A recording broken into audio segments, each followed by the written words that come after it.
গ্রামের ছোট্ট কুটিরে রহিম মিয়ার সংসার। স্ত্রী আর একমাত্র ছেলে রাফিকে নিয়ে তার এই সংসার। প্রতি বছর জমিতে ফসল ফলিয়ে কোনোমতে দিন পার করে। কিন্তু এ বছর যেন আকাশ ভেঙে পড়ল। মাঠের সোনালি ফসল চোখের পলকেই বিবর্ণ হয়ে গেল। ফসলহীন মাঠের দিকে তাকিয়ে থাকা ছাড়া আর কিছুই করার ছিল না তার।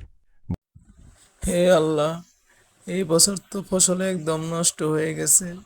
এখন আমার কি হবে? ঈদ এসে গেছে। স্ত্রী সন্তানকে কিভাবে নতুন জামা কাপড় কিনে দেব? যাই, বাড়িতে গিয়ে দেখি কোনো একটা ব্যবস্থা হয় নাকি।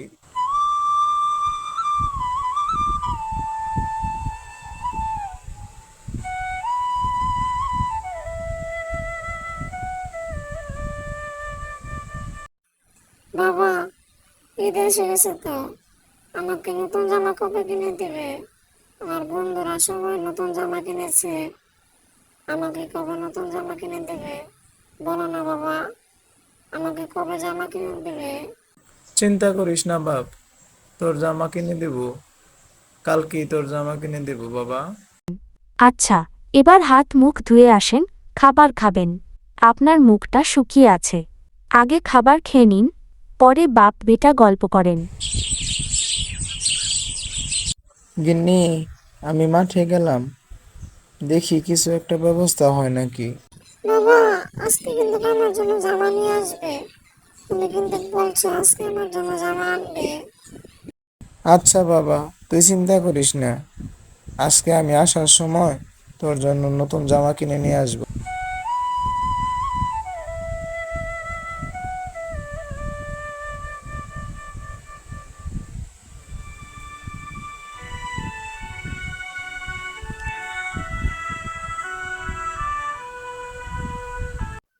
ছেলেটাকে যে বলে আসলাম ওর জন্য নতুন জামা কিনে নিয়ে যাব, এখন কি করে ওর জন্য নতুন জামা কিনে নিয়ে যাই? আজকে যদি নতুন জামা কিনে নিয়ে না যাই, ছেলেটা আমার অনেক কষ্ট পাবে।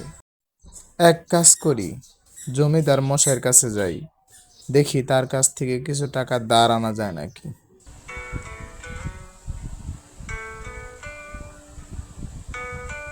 আসসালামু আলাইকুম। বেদবি মাফ করবেন জমিদার বাবু।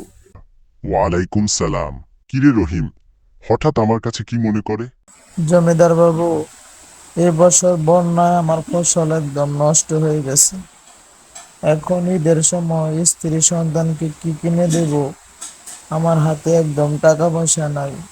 যদি আমাকে কিছু টাকা ধার দিতেন, আমি আবার সময় মতো টাকাটা দিয়ে দিতাম। টাকা ধার নিবি ভালো কথা, কিন্তু জামানত হিসেবে কি জমা রাখবি? তুই তো জানিস আমি জামানত ছাড়া টাকা ধার দেই না। আমার কাছে তো জামানত রাখার মতো কিছু নাই জমিদার বাবু, আমি কি জামানত রাখবো? কেন? তোর ফসলের জমি আমার কাছে জামানত রেখে টাকা ধার নেয়, পরে সময় মতো টাকা পরিশোধ করে তোর জমি তুই ফিরিয়ে নিবি। না না না জমিদার বাবু, এই একটি মাত্র ফসলের ক্ষেতই আমার আছে। এই ফসলের ক্ষেত যদি আমি বন্ধক রাখি, তাহলে আমার স্ত্রী সন্তান আমি না খেয়ে মারা যাব। এই ক্ষেত বন্ধক রাখা যাবে না জমিদার বাবু। তাহলে আর কিছু করার নেই। আমার কাছে কোনো কিছু জামানত না দিলে আমি টাকা ধার দিতে পারবো না। এখন তুই যেতে পারিস, আমি এখন বিশ্রাম নেব। জমিদার মশাই তো টাকা ধার দিলই না। দেখি, বন্ধুর কাছে গিয়ে দেখি এই বিপদের সময় আমার বন্ধু আমাকে কিছু টাকা ধার দেয় নাকি।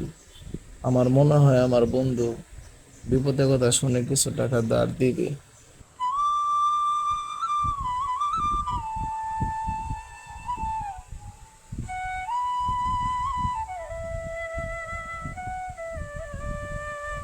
আরে রহিম বন্ধু আমার, কতদিন পরে আসলে। তা বন্ধু, হঠাৎ এতদিন পর আমার কাছে কি মনে করে? আর বলো না বন্ধু, এইবার বন্যায় আমার ফসল একদম নষ্ট হয়ে গেছে। হাতে একদম টাকা পয়সা নাই। ঈদ এসে গেছে, স্ত্রী সন্তানকে এখনো কিছু কিনে দেই নাই। বন্ধু, তবে এত হতাশ হইও না, দেখবে আল্লাহ সব ঠিক করে দিবে। আচ্ছা বন্ধু, তুমি কি আমাকে কিছু টাকা ধার দিতে পারবে? পরে আমি আবার সময় মতো তোমাকে টাকাটা দিয়ে দিতাম। বন্ধু, কিভাবে যে তোমাকে বলি, সত্যি বলতে বেচাকেনা একদম নাই। আমার কাছেও তোমাকে দেওয়ার মতো টাকা নেই। রহিম বন্ধু আমার, মন খারাপ কইরো না। আমার কাছে টাকা থাকলে আমি তোমার এই বিপদের সময় ঠিকই টাকা দিতাম। আরে সমস্যা নাই বন্ধু, তোমার কাছে টাকা না থাকলে তুমি কি করে দিবে? আচ্ছা বন্ধু, তাহলে আমি এখন আসি, হ্যাঁ? বাড়িতে স্ত্রী সন্তান আমার জন্য অপেক্ষা করছে। আচ্ছা বন্ধু, ঠিক আছে যাও। তবে ঈদের দিন স্ত্রী সন্তান নিয়ে এসো আমার বাড়িতে। আচ্ছা।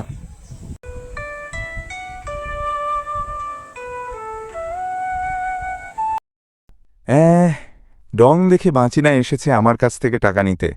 টাকা যেন গাছের পাতা, যে গাছ থেকে ছিঁড়ে এনে ওকে দিয়ে দেব।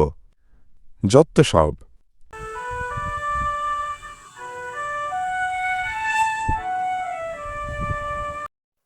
গিন্নি, রাফি স্কুল থেকে এসেছে। এই তো, রাফির তো এখনো স্কুল শেষ হয়নি। কী ব্যাপার, এর পরের কিছু ঠিক হলো? ছেলেটা কেবল নতুন জামা বলে নাচানাচি করছে। না গো গিন্নি, কোনো ব্যবস্থা করতে পারলাম না। জমিদার সাহেব জায়গার কাগজ দিলে, জায়গা বন্ধক রাখলে তারপর টাকা ধার দিতে চায়।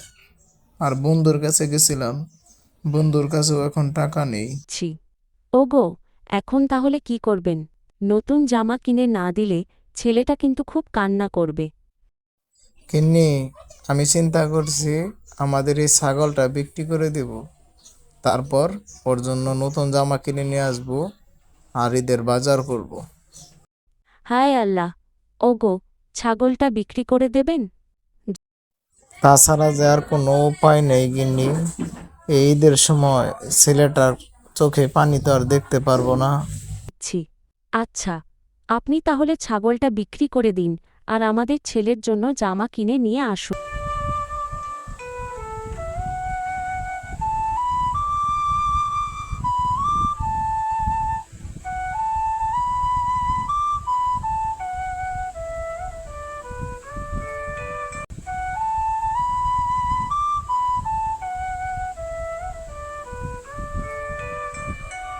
মা, বাজার থেকে বাবা এখনো আমার জামা নিয়ে আসলো না কেন?